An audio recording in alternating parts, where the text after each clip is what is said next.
مسلم ممالک میں اسلامیت و مغربیت کی کشمکش۔ مولانا سید ابوالحسن علی ندوی کی یہ ایک معرکۃ الآراء تصنیف ہے۔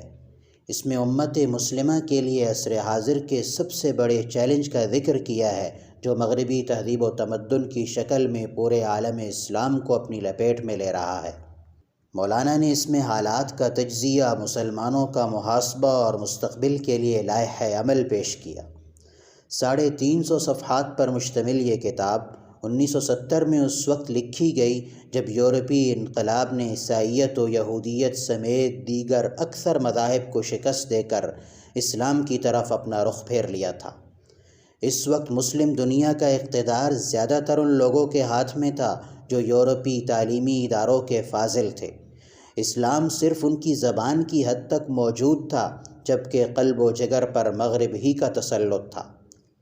اس کے برعکس ان ممالک کی عوام اسلام پسند تھے، دین سے لگاؤ رکھتے تھے، وہ اپنے قدیم اسلامی روایات کو کسی طرح بھی چھوڑنے پر تیار نہ تھے۔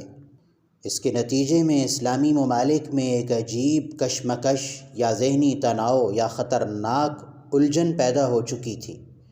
عوام چاہتے تھے کہ ان کی سرزمین پر صرف اسلامی افکار و اقدار کا حق ہے اور یہاں صرف اسی مسلک زندگی کی پیروی جائز ہے جس کی دعوت اسلام دے رہا ہے، جبکہ حکمران طبقہ مغربی افکار و اقدار کو فروغ دینا چاہتا تھا۔ مولانا علی میاں نے جب یہ کتاب لکھی اس وقت کچھ اسلامی ممالک تو اپنا تشخص مٹا کر مغربیت کے سانچے میں ڈھلنے کا فیصلہ کر چکے تھے اور کچھ دوسرے ممالک اسی راستے پر گامزن تھے۔ ان حالات نے مسلم ممالک کو ایک دوراہے پر کھڑا کر دیا تھا۔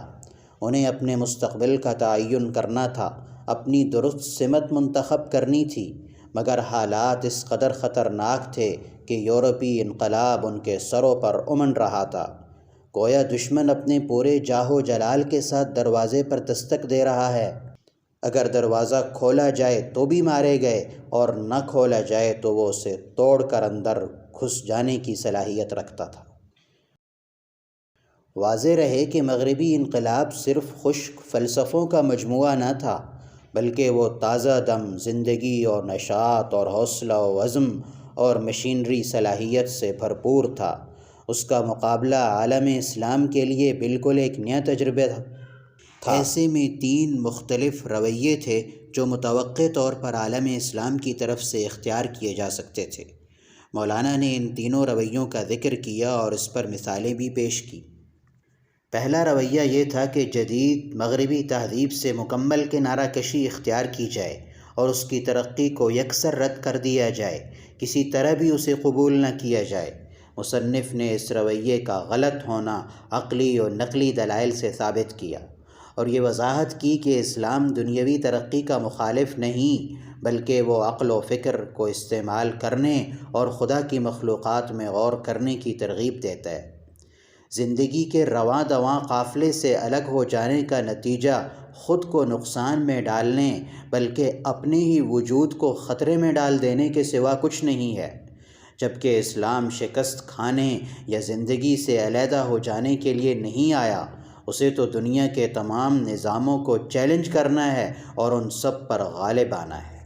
مولانا نے اس موقع پر افغانستان کے حالات کو بطور نمونہ پیش کیا اور اسی تناظر میں یہ وضاحت کی کہ خود کو جدید سہولیات سے محروم کرنا اور پھر اسی قسم پرسی میں زندگی گزارنا ایک امت اور قوم کے لیے ممکن نہیں ہے۔ دوسرا موقف شکست خوردگی، مکمل سپردگی اور ایک عقیدت مند شاگرد کا ہے، اور وہ یہ ہے کہ مغربی تہذیب کو جوں کا توں قبول کر لیا جائے، اس کے تمام افکار، نظریات، خیالات اور فلسفوں کو سینے سے لگایا جائے اور اسلامی افکار و روایات کو خیر آباد کہہ دیا جائے۔ یہ وہ موقف ہے جسے عمومی طور پر اختیار کیا گیا اور مصنف نے اس کے ضمن میں ترکی کے حالات کو بطور مثال پیش کیا۔ اس موقف کی عملی مشق ہندوستان میں بھی ہوئی، جس کے نتیجے میں علی گڑھ تحریک وجود میں آئی، جو مغربی تہذیب کو بغیر کسی ترمیم کے قبول کرنے پر رضامند تھی اور اس کے مقابلے میں دیوبند کی تحریک اٹھی جس نے دفاعی پوزیشن اختیار کر کے اسلامی تہذیب و روایات کے تحفظ اور ان کے بقا کے لیے قابل قدر جد و جہد کی، اور پھر علی گڑھ کو اسلام و ایمان کی طرف متوجہ کرنے اور دیوبند کو اس جدید تناظر میں دنیا کو سمجھنے اور ان دونوں تحریکوں کو ملانے کے لیے ندوۃ العلماء کی تحریک وجود میں آئی۔ مصنف نے اس ضمن میں اقبال کا خواب پاکستان اور پھر پاکستان کے وجود کے بعد اس میں اسلامی اور مغربی کشمکش پر بھی سیر حاصل باز کی۔ مصنف اس بات پر افسوس کرتے ہیں کہ ایک اسلامی ملک تو وجود میں آ گیا ہے مگر اس کو چلانے کے لیے افراد تیار نہیں کیے گئے تھے۔ اسی طرح کے حالات مصر میں بھی پیش آ رہے تھے۔ مغربی افکار کو فروغ دینے کے لیے بھی وہاں تحریکیں موجود تھیں۔ اس سلسلے میں مصنف نے جمال الدین افغانی اور شیخ محمد عبدہ پر بھی بات کی۔ مصر میں جہاں آزادی نسواں اور مصری سرزمین کو یورپ کا ٹکڑا قرار دینے پر غیر معمولی جد و جہد صرف کی گئی، وہیں دوسری جانب اخوان المسلمین کی تحریک اٹھی، مگر قبل از وقت سیاست میں مداخلت کی وجہ سے وہ اپنے اہداف میں جزوی کامیابی ہی حاصل کر سکی۔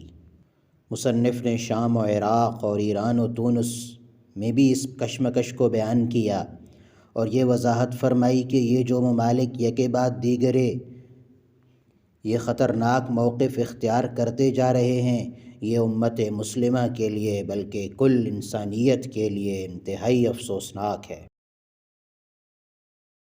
مصنف نے یورپی نظام تعلیم پر بھی تنقید کی کہ یہ اسلامی مزاج کو دہریت اور الحاد زدہ کرنے کی صلاحیت سے لبریز ہے، اور اس کا حل اس پورے نظام کا از سر نو جائزہ لینا اور اسے اسلامی فکر کے مطابق ڈھالنا ہے۔ مستشرقین کا اسلامی علوم پر لکھنا اور اس پر دنیا کو ایک بڑا لٹریچر مہیا کر دینا اور اس میں اسلام کے خلاف تعصب کا اظہار کرنا بھی ایک بڑا سبب ہے جو جدید ذہنوں کو دین اسلام سے مایوس کر رہا ہے۔ مصنف کے بقول ہمیں اس پورے لٹریچر کا جائزہ لینا ہوگا اور اس کا محاسبہ کرنے کے بعد خود عالم اسلام کو عصر حاضر کی خصوصیات کے مطابق اپنا لٹریچر تیار کرنا ہوگا۔ تیسرا موقف یہ ہے کہ یورپ سے آنے والی ہر چیز کا دیانتدارانہ جائزہ لیا جائے اور اس میں موجود غلط اور اسلام مخالف عناصر کو الگ کیا جائے اور صحیح کو قبول کیا جائے۔ یہ وہ درست رویہ اور موقف ہے جو امت مسلمہ کے بقا اور اس کی دینی اور دنیاوی ترقی کا ضامن ہے۔ یہ امت خیر امت ہے، یہ آخری آسمانی پیغام کی حامل ہے، اس کے پاس انسانیت کی بھلائی کا راز ہے، اس کا ایک خاص مقصد ہے۔ یہ امت آخرت پر یقین رکھتی ہے، ایک خدا کو مانتی ہے اور نبی آخر الزمان کی نائب ہے، اس کے پاس قرآن کریم جیسی عظیم کتاب ہے۔ اسے کسی دوسری قوم کے پیچھے نہیں چلنا بلکہ دنیا کی قیادت کرنی ہے۔ مصنف نے اس کتاب کے آخر میں جذباتیت سے بلند ہو کر امت کو اس زبوں حالی سے نکالنے کے لیے ایک سنجیدہ لائحہ عمل بھی پیش کیا ہے۔ یوں یہ ایک اہم ترین کتاب ہے جس کا مطالعہ نئے فکری آفاق سامنے لاتا ہے اور دماغ کے بند دریچوں کو کھولتا ہے، لہذا اسے ضرور پڑھیے، اور ہم بھی یہاں اس کا ایک تفصیلی خلاصہ پیش کریں گے، سنتے رہیے۔